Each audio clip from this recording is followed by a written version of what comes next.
Hello, everyone, and welcome to another edition of the Dentzel Domain on Red State Talk Radio. I am your host, Ed Dentzel. I hope you all are having a beautiful week. It's been beautiful here in Madeira Beach. Let me just tell you, yes, I am rubbing it in. You can find my books at Amazon.com. Just do a search for Edward Dentzel there. You can download my books in a matter of moments. You can email me at edwarddentzel@reagan.com. You can follow me on Twitter, Dentzel Domain, all one word, no space in between. You can go to edwarddentzel.com where you can find all of my old Red State Talk Radio shows. You can find my highlight reel there. Kind of a, what would be, all-star video, highlight video, something, whatever you want to call it, something like that. You can also now find my shows on Podbean. You can find them in SoundCloud. And probably what I'm most excited about, although I don't have everything just the way I want it yet, you can also find me on YouTube. So you can go to YouTube and listen to the show, to an old show, but you have to wait till the next day. Shows always play first on Red State Talk Radio, then the next day, maybe the day after that, that show will appear in these other locations. You can also find my shows in the iTunes store in the podcast section. I really hope to use those other avenues of getting my show out there in a positive way. I think that the show will be able to be found a lot easier, and I think through marketing those other places that more people will tune in to Red State Talk Radio when I first do the show, and they don't have to wait for a replay. I think that's what's going to happen. That's the plan anyway. And as I was talking to Don Newen, who does the Cowboy Logic show on Red State Talk Radio recently, the best way for everyone to publicize their shows on Red State Talk Radio is to get their shows out there everywhere. And so that's what I'm trying to do. You can also find me on LinkedIn and on Facebook. Going to get into at least one controversial story today. It's a little bit political, but it kind of feeds into my interest in suspicious stories. And because I have, there's something about when people tell stories about something that happened to them that there's a part of me that tends to dissect the stories to figure out whether it's true or not. And I think it comes from my interest in disappearances because, as you can imagine, a lot of disappearances out there, not just in the United States, where the facts surrounding them, these disappearances, are questionable. There's something that doesn't make sense about the story that somebody's telling. You get that a lot, maybe if you watch 48 Hours Mystery, the husband who comes home from work and says that his wife wasn't home. And the car's there, and her purse is there, and her cell phone's there, but she's not there, allegedly. A lot of people have heard those stories enough to know that, well, probably the husband must have done something to the wife, and that's his story. And me, I'm kind of like that. I hear the stories that people tell, and I start to wonder, is this the real story? Or are they embellishing? Are they leaving something out? Because there's something about their story that just doesn't seem right to me. I'm going to get into that a little bit later. But first, I want to talk about terrorism. I'm going to ask you a question. Do you think that we are getting into a new kind of terrorism in the United States specifically? I don't know if this applies to France, what happened there, or any other place that's going to be having terrorist attacks from now till we beat terrorism on the planet Earth. But I look at this most recent terrorist attack in San Bernardino, and then I'm reminded, it's weird how quickly we forget, I think. I'm reminded of this kid, this Faisal Muhammad, who attacked 4 students at University of California at Merced in early November 4th. It was just over a month ago. It's funny how fast we forget that stuff, isn't it? And allegedly at the time, they were saying, well, he did this because he was kicked out of a study group.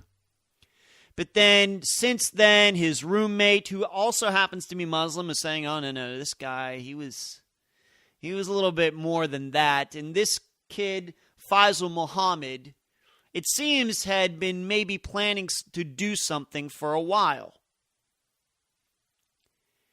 And then he picked that particular day to do it. But he'd been planning for a while. And if you don't remember, then a guy, his name, did I write it down here? Byron Price was the guy, a regular guy, I think he worked in construction, who was taking classes at University of California at Merced, Merced, stopped the kid. I think he got cut up, got some injuries because of it. But then the police showed up. The kid didn't want to put the knife down, and the police shot the kid dead. But I ask you again, are we experiencing a new kind of terrorism where it seems like the people are planning something, but they don't know exactly what they want to do? They're trying to, like in Saeed Farouk's case, we now know that he was, in part of his job, was going to different high schools to look at cafeterias, seeing if they were following all of the California state rules regarding cleanliness and food temperature, all of that. And while he was there, he was taking pictures. It's kind of creepy, isn't it? It's kind of creepy. You know, when you think about it and think maybe it wasn't supposed to be a conference center last Wednesday. Maybe it was supposed to be a high school cafeteria or a high school gym, like a sporting event, something like that, an auditorium event. And when you think about the possibilities of something like that, it's amazing, but then a terrorist act can even get scarier, even scarier than what happened last Wednesday. Then when you start thinking about maybe hundreds of kids at least injured, and of course some of them are going to be murdered. When you start thinking about that. But then there's this other story that regards to San Bernardino last week, that Saeed Farouk had some deep discussions, if not arguments, with a fellow worker, fellow employee, a co-worker, about Israel, about ISIS. They argued about it. And some have said, well, maybe that was the final straw that pushed Saeed Farouk over the edge. It made him and his wife go in there and shoot all these people up. And one of the people that they killed, was this Jewish person who had been having these discussions with Saeed Farouk. Do you think that's what's going on now? I go back to Faisal Muhammad at University of California at Merced. Once again, a guy who it seems had also been planning something for a while, couldn't get his hands on a gun, but he had a knife, knew what to do with it, knew what he wanted to do with it, kill people. And then it looks to me like the final straw was him getting kicked out of this study group. And then he became a terrorist. He wanted to do something, was waiting for the right moment, maybe, to do what he did. And then could it be that in Saeed Farouk's case, he wanted to commit a terrorist act and he was just waiting for the right person to tick him off at the right time. And then he and his wife would show up and kill people. So I hope I'm explaining this well enough. It's different than terrorists being disconnected, like what happened in Paris, where they focused on a couple, I guess no more than a couple, 5 or 6 venues that they wanted to hit. They knew people would be there. They didn't know any of the people. Had no personal beef with any person there. They're terrorists. They just want to show up and kill people.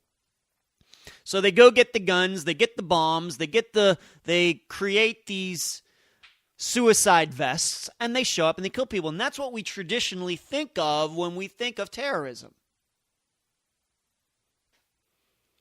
Whereas it seems in these last couple cases, at least in California, there was a little bit more of a personal touch to them.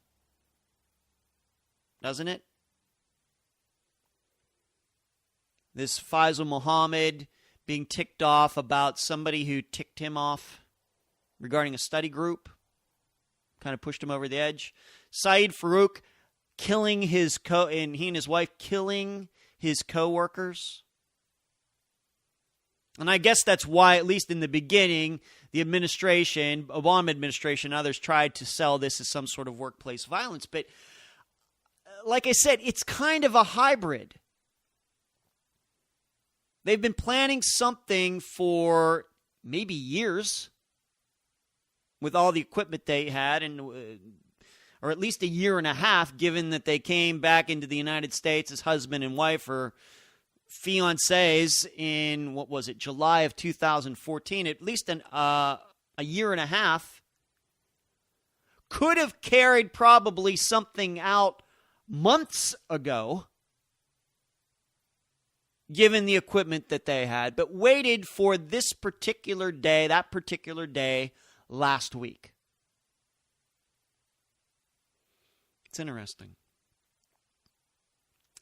And it could be that this is the way now that terrorists, at least in the United States, are going to try to stay under the radar. That they are friends with Jews and Christians and atheists, but all the while, underneath, there is like this simmering rage. And it has nothing to do maybe with how they're treated, how their job's going, what kind of money that they're making. But they feel that something needs to be done. I've talked about the tribalism that they feel with those suicide bombers out there, those terrorists in the Middle East. They identify with it. And what easier way to commit an act of terrorism but to do it against people who you already know? Maybe in a place that you already know, where you don't have to do any studying. You don't have to go and take any pictures, even though I know Saeed Farouk did that. Like, for example, I'm sure that, for example, with the Paris attackers, that they did a little recon beforehand, knowing what the soccer stadium looked like. They probably looked at the streets of Paris or drove down those streets. They had to do a little recon beforehand, but they didn't know any of those people. It was not some place that they knew that people that they knew would be there. You know, it just feels to me like something different.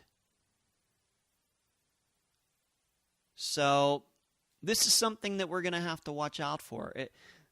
This is actually a story from Fox News that was talking about Faisal Muhammad, the young terrorist from that college, that university. And they even kind of equated it in the article to what Saeed Farouk and his wife did. That it wasn't an impersonal act. And in fact, it was a very personal act. And that's why I've also told you in the last week since that happened, that if you're going to believe that Saeed Farouk and his wife were the only ones doing what they were doing behind the scenes at their house, you're wrong. It could be that there are people out there going to work right now, maybe having some religious disagreements with their coworkers, and they could be doing the same thing. It's not like they're going, I guess to put it in another way, even though Saeed Farouk had taken pictures at these schools, and maybe they'll go through their computers and find, trying to find if they might have been targeting something else. In the end, Saeed Farouk and his wife chose the most personal attack possible. They didn't choose to go shoot up a Christmas seminar, whatever that thing ended up being. They didn't choose to go up and shoot a bunch of people that they didn't know in a place they didn't know, doing jobs that Saeed and his wife had nothing to do with, which was, I think, how we necessarily think of terrorism. And Faisal Muhammad, when he got kicked out of that study group, he didn't go to the UCLA campus. He didn't go to the USC campus. He He didn't go to Stanford or anything. He went to his own campus and started stabbing people. He wanted to commit an act of terrorism. He could have gone anywhere. He went there, where he was going to school. So I ask you again, are we seeing a little bit more of a personal touch that is coming in? And we could even go back to the Fort Hood shooter, which we now know that, it's funny that it's still called workplace. I looked this up. It's still called workplace violence on Wikipedia. But that was a terrorist act, and once again, that guy could have gone anywhere and shot anybody. Could have gone to any gun-free zone and killed a lot of people. What did he do? He did it on his own military base. Very personal. And these are attacks that weren't necessarily based on causing the most damage. Because what did we ended up having? We had 14 people killed, 21 injured, so that's 35 at this party. And let's say some people did get out without any scratches, no injuries at all. So how many were people? I don't even remember how many people were actually there. Let's say it was 50. It's a lot of people. 50 people within a close quarters. Not common, but certainly not like other situations that we can think of. So it wasn't necessarily meant for maximum damage. It was based on knowing the people and wanting to hurt them specifically. It's interesting, which is, once again, going back through terrorism through the ages, that is an exception. Terrorism just picks the easiest target and jumps on it. Was this target at this Christmas party any different than anything else that Syed Farouk and his wife thought about in the last 6 months, let's say? Where they might have even been able to kill more people and injure more people? And maybe could have easily, you have to think about it this way as well. If they go and strike some place that is a stranger to them, that they're not connected to in any way, say they go into Arizona and do something, or they go into Nevada and do something and jump in their black SUV, and, there's not going to be anybody saying, Syed Farouk left here 2 minutes, a half hour before this all happened. Remember, that's how the cops ended up catching them. They could have gotten away a lot easier had they struck somewhere that they weren't connected to. Instead, though, they chose something as personal as can be. Likewise with Faisal Muhammad. Maybe it wasn't as easy for him. He didn't have a gun. He had a knife. But he still injured some people, and he's very lucky he didn't kill anybody. You may not realize that if somebody stabs you, that can be as dangerous, if not worse, than a bullet hitting you. So, depending on how big the gash is, and what it hits, so, there's that point. So it may be that we are seeing a different kind of, this isn't like September 11th where those guys jumped on those planes. Didn't care who was on those planes. Didn't care who the pilot was. Didn't care what maybe they did care. I mean, some people now think that there's a reason they picked United and American as the planes. Maybe. But they didn't care who the pilots were. Didn't care where those planes were headed. Didn't care. They just knew that they could cause maximum damage doing what they did. I'm not sure that was going through Syed Farouk and Tashi, I'm not saying that her real name, Tashi Malik's mind.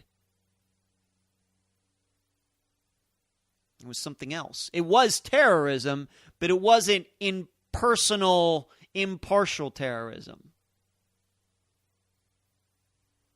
And I think that I don't know if that makes stopping terrorism in the United States easier or it makes it harder, but it definitely is something new. It's unique. We think about Israel and all the terrorist attacks. Are there any stories of Muslims living in these neighborhoods and then know these Jews in Israel and attack them? From what I know about it, the attacks that go on in Israel are quite random. That's what I know about them. You know, the whoever it is, whatever terrorist group sees an easy target in Israel and hits it. Doesn't matter if they know the people or not. That's not what's been going on in the United States. That's not what happened at San Bernardino. That's not what happened with Faisal Muhammad. That's not what happened with the Fort Hood shooter. There is, like I said, some sort of personal malice that goes on in addition to them wanting to kill people because they identify with a radical part of an established religion. I just think there's something interesting there. I don't know exactly what it is, but I know it's different than how we usually think about terrorism, being totally random, totally out of the blue, geared toward maximum carnage for everybody. And what happened in San Bernardino was not that last week. Just wasn't. So let's move on to something else. There's just something there that I thought was interesting. Something else. Hillary in Benghazi. That story isn't going away. You know, it's interesting. I was talking to Don Newen. Once again, his name's come up a little bit more. For all this time, I haven't really talked too much about the other hosts of other shows, but he and I have begun a dialogue talking about our shows, talking about Red State Talk Radio, talking about the marketing of it. It's been very good, very interesting in what we want to do, what we want to try to do. But he and I, of course, also talk a little politics, too. And we talked about Benghazi a little bit. And I told him that when it comes to Democrats and what it went on with Hillary Clinton and why she's popular, and really this conversation started with him talking about we as conservatives and John McCain and that mistake, and Mitt Romney and that mistake, and everything. I just don't know how much this Benghazi stuff is hurting her, even though it's a story that won't go away. We now know that absolutely 100% for sure that she told her daughter one thing. She told her, Chelsea, on the day that Benghazi happened, that terrorism was involved. That yes, it was just a terrorist act that was caused by a bunch of people who were being violent over there, wanted to take us out, and did so. Meanwhile, and the video in mentioning it to this Benghazi attack to Chelsea never brings up the video, not once. But when Hillary sees the family members of the 4 people who got killed in Benghazi back on September 11th, 2012, she did mention the video. So there's that part of it. Which part do you like? Which story did she like at a particular time to tell a particular person regarding this? My instinct tells me that people are usually more honest with their children than they are with strangers. That's my life experience, over 45 years on this earth. That if somebody is talking to one of their children about their job, a 50-year-old parent is talking to his 25-year-old daughter about his job, he's probably telling the truth. Whereas maybe if he's talking to his friends, maybe he leaves some things out. So I'm inclined to believe at that point Hillary believed what she was telling Chelsea, and she didn't believe what she was telling the parents. Now, funny thing is, all this time later recently, and this is the big deal about all this, is that Hillary was being interviewed by George Stephanopoulos, and you should know for the Clintons, it doesn't get any easier than that, being that he used to work for them. It doesn't get any easier. You know, the only way it could get easier if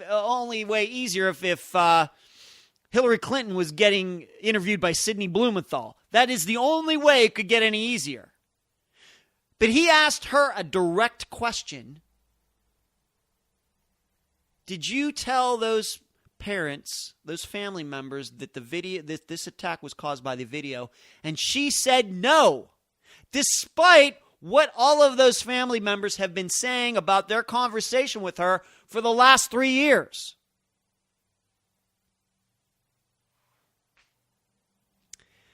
I'm going to say it again. Hillary Clinton is no Bill Clinton. No, there's no, as much as I know that Bill Clinton got caught up in the lies he was telling about Monica Lewinsky, Bill Clinton wouldn't get into a situation like this. With Monica Lewinsky, it was not politics. It was him cheating on his wife. He shouldn't have been doing that. It was unbecoming of the office. He tried to get other people to lie for him about the whole dang thing and got in trouble for it. But it didn't have anything to do with the safety and then the death or the death of American citizens doing their jobs for the federal government, being over there in Libya, in Benghazi. But Hillary Clinton seems to have no problems about lying about it. So now we're put into a situation where, who do you believe? Do you believe her, or do you believe the family members? See, this is, and this is why it's, I told Don Newen that I'm just not convinced that people really care about Benghazi. I said, like it or not, she's going to get at least 55 million votes if she gets the nomination and if she runs next November. She's going to get 55 million votes at least. Nothing we can do about that. And every single one of those people doesn't give a dang about Benghazi. I'd say it's safer to say that those people probably are more concerned about our email issue than the Benghazi issue. And that's something that we as conservatives, we just have to live with that. But this is important because can you trust, being that he's now the front runner, the only reason I bring him up is because he's the front runner, can you trust Donald Trump to push her on that? Can you trust him to point out of what she told those family members in contrast to what she told Chelsea? Because it may make a difference for those people who are undecided. I don't know what you can do about those 55 million people who don't care. I'm more concerned about those seemingly about 10 to 15 million people who will vote next November who are still on the fence. Because remember, Mitt Romney didn't have the courage to push Barack Obama about Benghazi. Didn't have the courage to do it. Didn't want to do it. Would it have made a difference? Don't know. All I know is he didn't do it. So don't tell me that, well, surely the next person who's nominated, well, Mitt Romney didn't do it, and it happened during the campaign. Don't tell me that. Does Donald Trump have the courage to do that? You say he does. I'm not so sure, given that I know that he and Hillary Clinton are otherwise good buddies.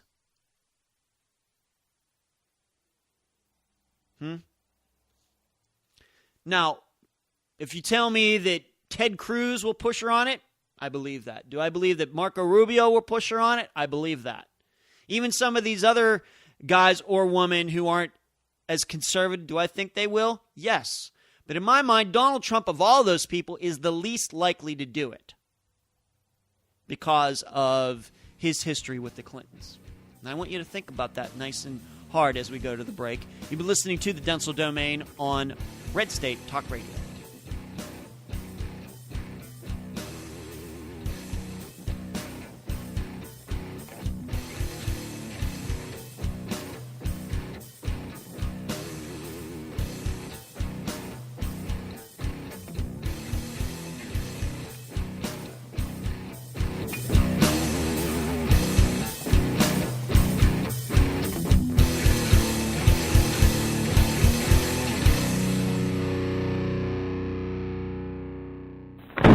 Radio for real Americans.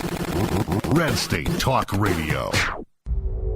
This is Brigitte Gabrielle from actforamerica.org. Ladies and gentlemen, if you do not go to bed every night absolutely fatigued from trying to restore America from the destruction that is taking place, then you're simply not working hard enough.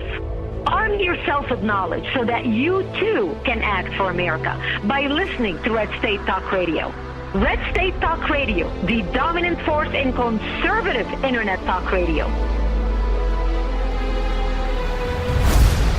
RedStateTalkRadio.com. Lock it in and rip off the knob.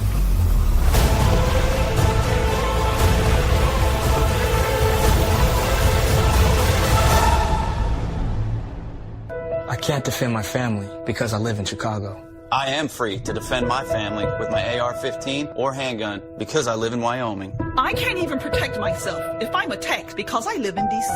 I carry my 9mm in my purse anywhere I go in Texas. I can't protect my small retail shop here in Brooklyn. We keep guns behind the counter at our shop in Oklahoma. Only had to show it once. Do you see a pattern? Demand equal gun rights in America. Go to SAF.org now. My name is Courtney Luster.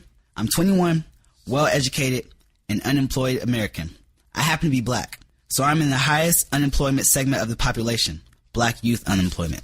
Notice I don't refer to myself as African American because I'm an American first. I'm a proud American who happens to have black skin. So please explain to me where African American fits into that equation. You're right, it doesn't. For over 60 years, the Democrat Party has used my fellow black Americans to maintain power in the federal and state governments. Why do I say that? Because I read history.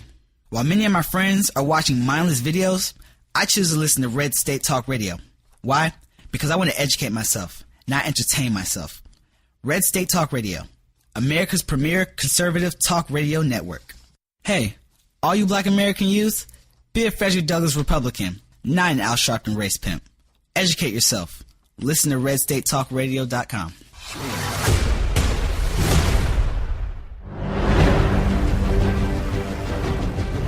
This is Michael Cutler, retired senior special agent with the former INS, the Immigration and Naturalization Service.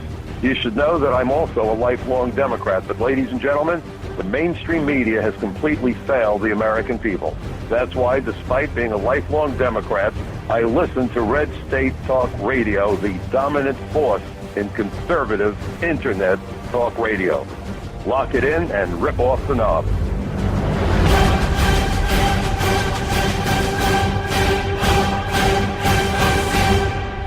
The voice of American conservatism. WRS Digital, Red State Talk Radio.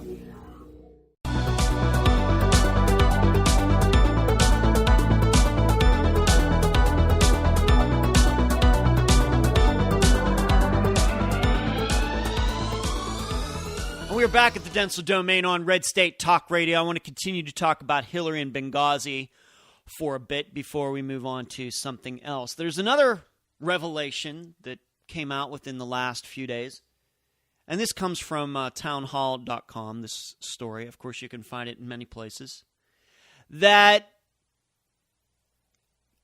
military people are now saying for sure that they could have gotten to Benghazi that night. Remember, the story that, well, we couldn't have gotten there, there's no way, and they were asked to stand down, and the administration's saying, no, there's no way that anybody could have gotten there in any amount of time to defend those people who got killed. And that's just not true. The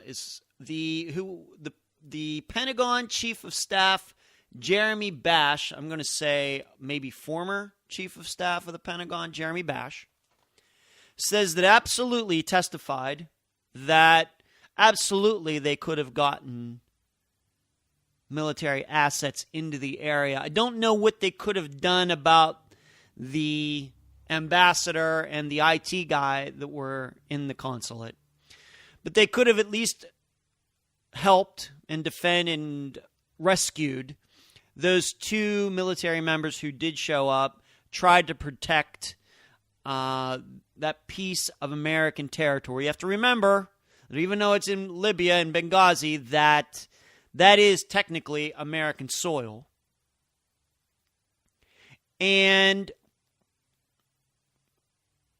But nobody showed up. And we were led to believe for all this time, and there's been back and forth, that the administration says yes. Some military says no, they couldn't have made it. Some military people said, yeah, that's correct. We couldn't have done anything. But now more and more people are saying that, yes, they could have. And there's something going on here.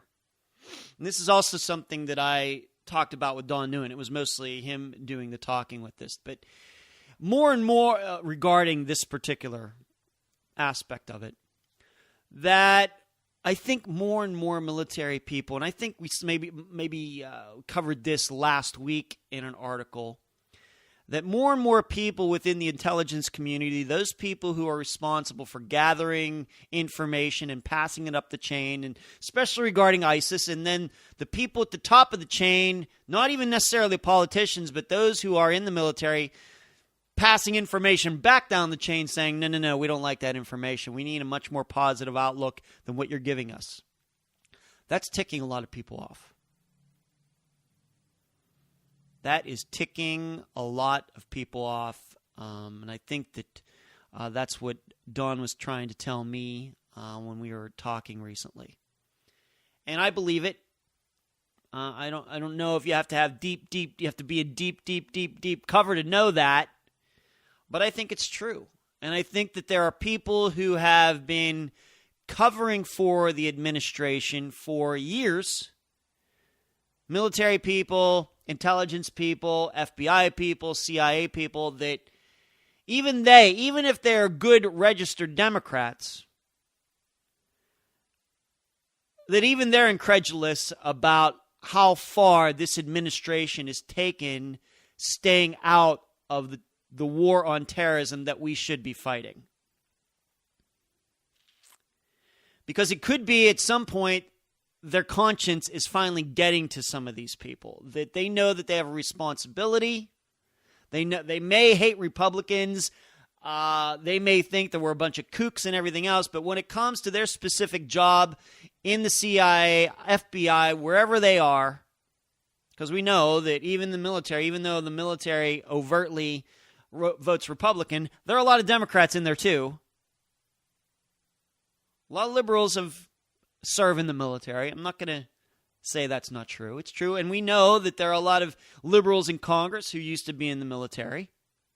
It happens. But it sounds to me like some of those who have been holding water for the administration are now, they want to dump some of that water out. And I think this is what you're seeing. I think that this may be the reason that Barack Obama goes on TV on Sunday night, and he just looks like and sounds like a defeated guy.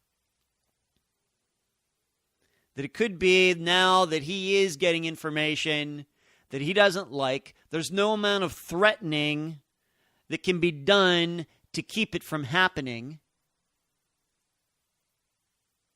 These CIA people, they don't want to lose their people who are out in the field. The military doesn't want to lose their people, the very few people that they have out in the field who are fighting terrorism. They're maybe thinking about the guys and women that these advisors that we have in Iraq. They may be thinking about maybe assets that we have in Turkey. They're thinking about our ally Israel. They're thinking about that's very small special operations force who, is part of the Libyan resistance.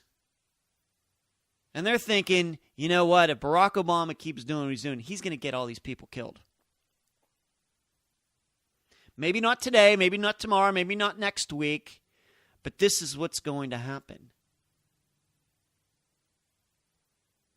And I think that at least when I come to this microphone and other conservatives do, I think that's what we're thinking about. When we talk about Benghazi, when we talk about the intelligence community and people trying to do their jobs, passing good information up the chain of command and then being told, no, we can't take that. I told you, I think I know a guy who does that because Tampa the name of the city, Tampa, where I live, came up in one of these articles that said something to the effect of, well, information gatherers in Tampa were passing the information. Well, I know an information gatherer in Tampa. I know him, and he's a good guy. I know both him and his wife, good people, really good people. Really good people. And in fact, not long after I moved here to Florida, he actually went over to Afghanistan for quite a while. I'm going to say it was like 6 months. And he, not as a I think he used to be in the military, but not as a fighter, but as some sort of intelligence officer going over there to kind of bond with the military over there. This must have been in 2012, I'm going to say, that happened. I'm going to say. So we now have all this stuff that seems to be breaking. It seems to be happening more. We have ISIS. We have all this information about ISIS, about administration doesn't want to hear it. And now we have even more information with more credible people, more people connecting the dots. Of course, Hillary's emails are certainly helping. Even some of her non-top secret emails are helping. And you kind of find out that it's kind of covering up and this deflecting. It's been going on for a long time. We know it's been going on, but now even the people who were doing the deflecting before are coming forward to say, it seems they don't even want to have anything to do with it anymore. They were perfectly willing to do it for a few years, but now with maybe the Paris attack, some of these other things, maybe with, of course, San Bernardino is somewhat recent, but, with the Fort Hood shooter, maybe that was the beginning of it, where military members get shot and killed on their own base. I'd hope that the loyalty that military members, whatever branch of the military, sailors, aviators, Marines, soldiers, whatever, Coast Guard, doesn't matter to me, would have more of a bond with their fellow people that they've gone through basic training and dodged bullets with than with a bunch of politicians. And I say that for either party. I'd hope that would be the case. Doesn't seem like that's 100% true right now, but it seems like it's more true than it was a year ago. So that's a step in the right direction.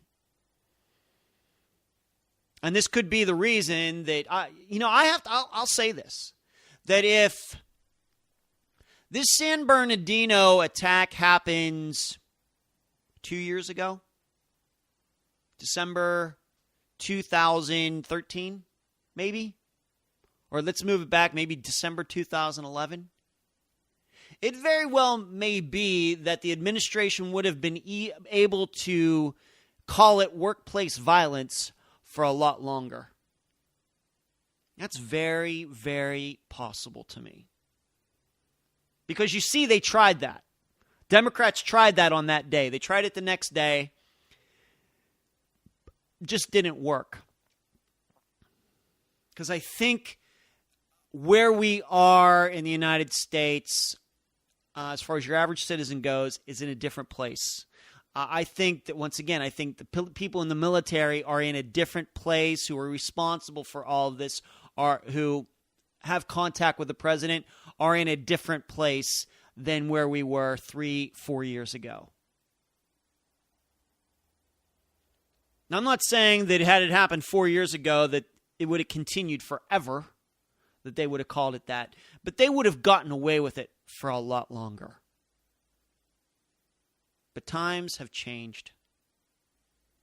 I can see that if that had happened 4 years ago, Barack Obama doesn't come out 4 days later and and he thinks he has to give a speech to the nation. I don't think he does it.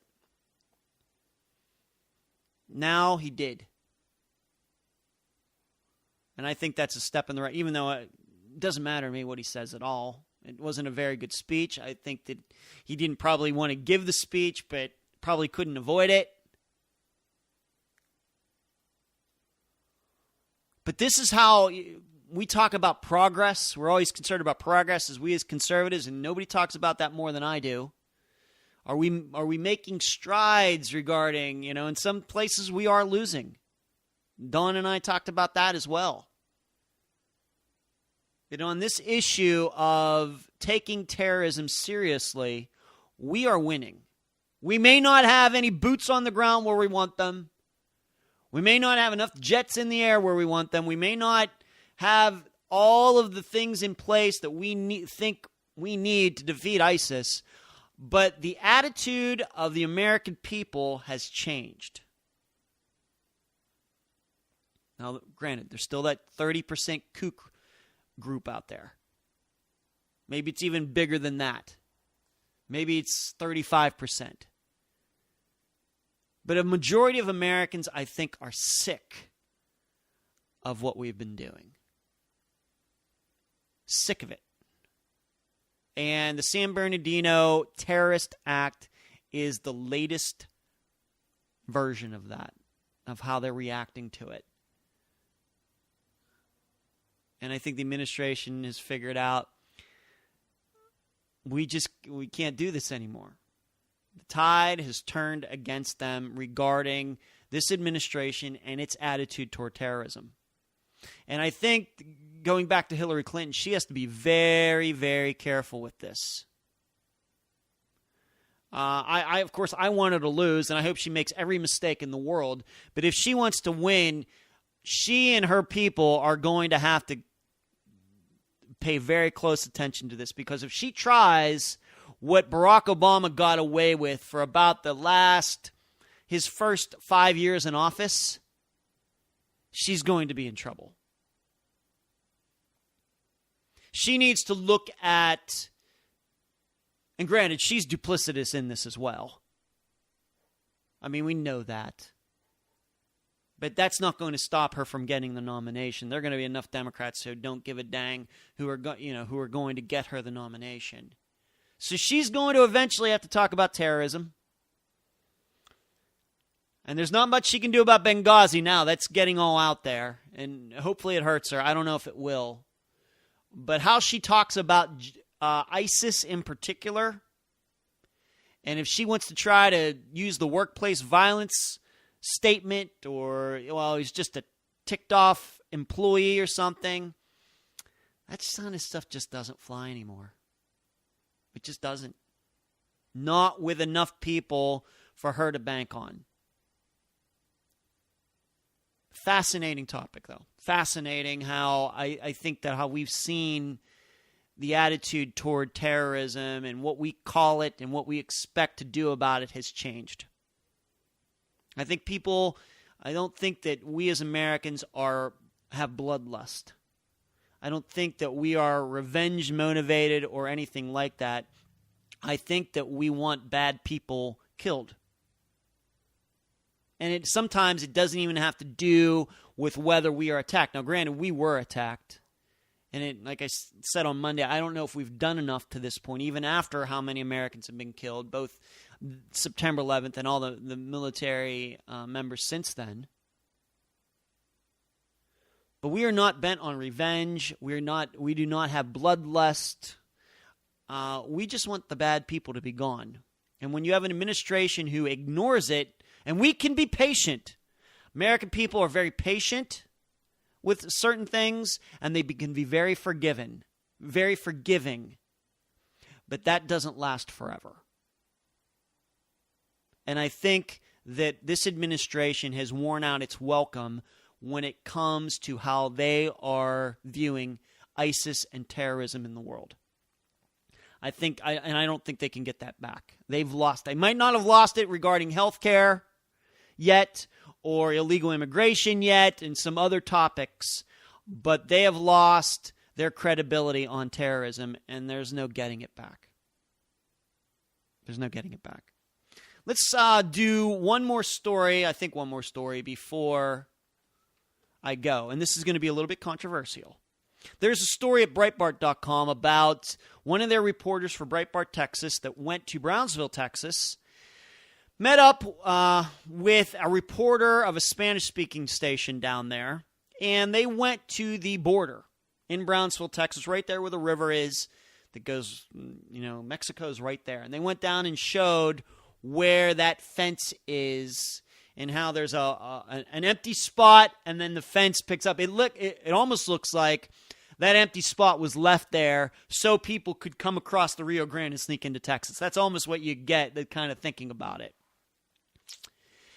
But there is some parts of this story that they're telling at Breitbart.com that I am doubtful of. I'm just going to be honest. And you can go there. I'm going to link to it at my site, edwarddentzel.com, and you will see my comment there.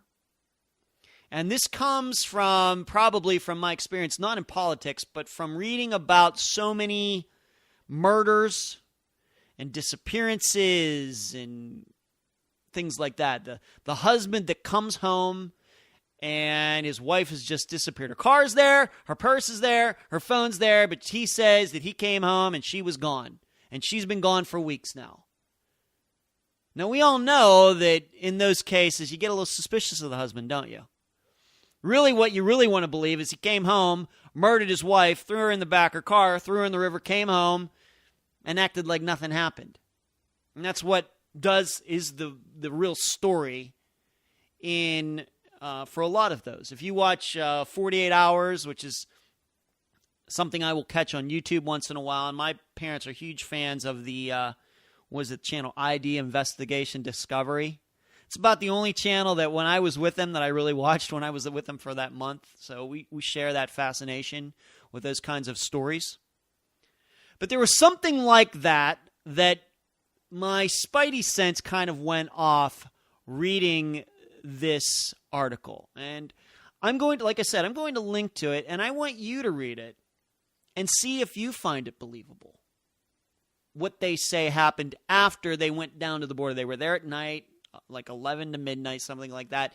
And them coming back to the reporter's car, claiming that somebody was trying to break into the car. There was a truck parked right beside the reporter's car.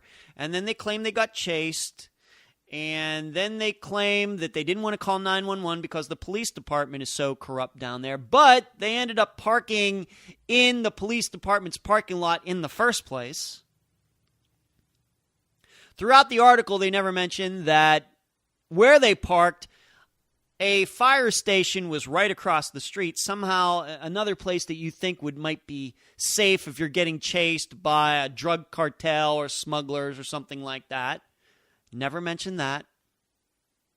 They had a camera with them.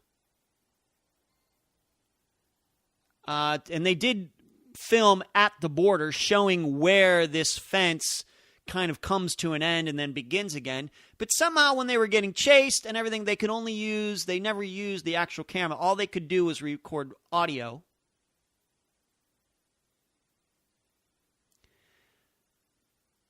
Very suspicious circumstances.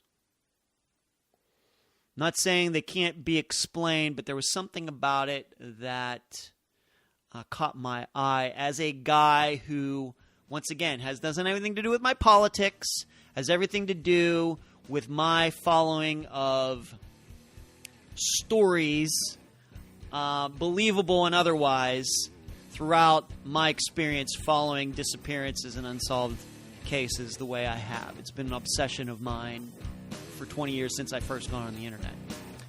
So I wanted you to check that out. Maybe you can tell me what you think. Because, of course, most conservatives, you look in the comment section, are believing them. But I got to go. You've been listening to the Dentzel Domain on Red State Talk Radio, and I'll talk to you again very soon.